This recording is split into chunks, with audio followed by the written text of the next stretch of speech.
बनेगी कांग्रेस तेलंगाना में। We are going to rule Telangana next 10 years।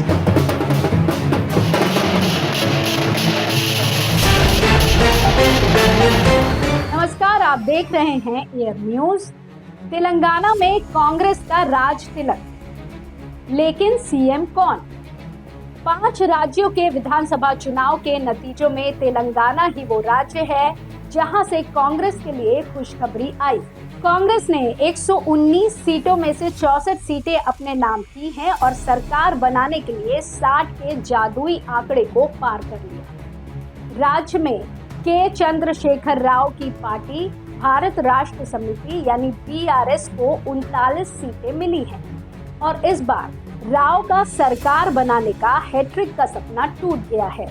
Bharatiya Janata party को इस बार थोड़ा फायदा मिला है और पार्टी ने 8 सीटों पर जीत दर्ज की है, जबकि एआईएमआईएम को 7 और सीपीआई को महज 1 सीट से संतोष करना पड़ा है। तेलंगाना चुनाव में बीजेपी उम्मीदवार केवीआर कामरा रेड्डी ने बीआरएस पार्टी के सीएम उम्मीदवार केसीआर और कांग्रेस के सीएम उम्मीदवार रेवंत रेड्डी को हरा दिया। वर्तमान विधानसभा में बीआरएस के 101 सदस्य हैं, एआईएमआईएम के 7, कांग्रेस के 5, बीजेपी के 3 और ऑल इंडिया फॉरवर्ड ब्लॉक के पास 1 विधायक है, 1 स्वतंत्र है, जबकि 1 पद खाली है। इस दक्षिणी राज्य में सरकार बनाने के लिए साधारण बहुमत का आंकड़ा 60 सीटें हैं। चंद्रशेखर राव के नेतृत्व वाली बीआरएस 2014 से सत्ता में है, जब तेलंगाना को राज्य का दर्जा दिया गया था और उसने 2018 का चुनाव भी जीता था और उसे हैट्रिक की उम्मीद थी। कांग्रेस ने लगभग 1 दशक पुरानी सत्ताधारी पार्टी को सत्ता से हटाने के उद्देश्य से एक उत्साही चुनाव अभियान चलाया और उसमें कामयाब भी हुई।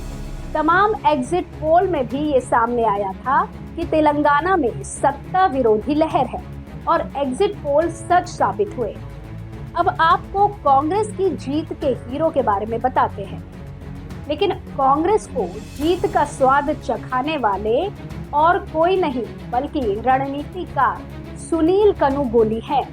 सुनील कनुगोली वही शख्स है जिन्होंने कर्नाटक में कांग्रेस को प्रचंड जीत दर्ज कराने में अहम भूमिका निभाई है।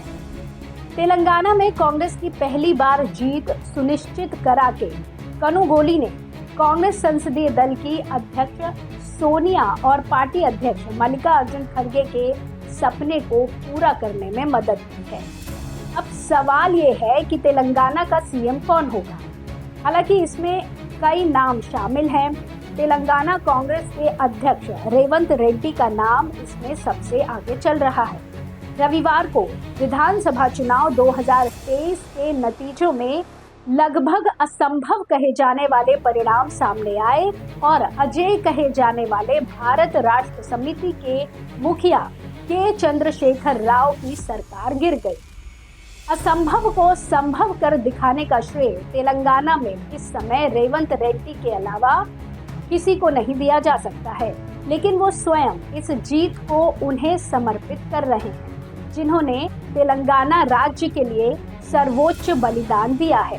जून जुलाई 2021 में तेलंगाना कांग्रेस के प्रमुख नियुक्त किए जाने के बाद से लगातार जमीन पर काम करते दिखने वाले 54 वर्षीय रेवंत रेड्डी ने चुनाव परिणामों की घोषणा के बाद हैदराबाद में कहा कि हमें जो जीत मिली है वो उन लोगों के लिए है जिन्होंने तेलंगाना के लिए सर्वोच्च बलिदान दिया। हम उनके आदर्शों को आगे बढ़ाएंगे और अपने सभी वादे पूरा करना सुनिश्चित करेंगे।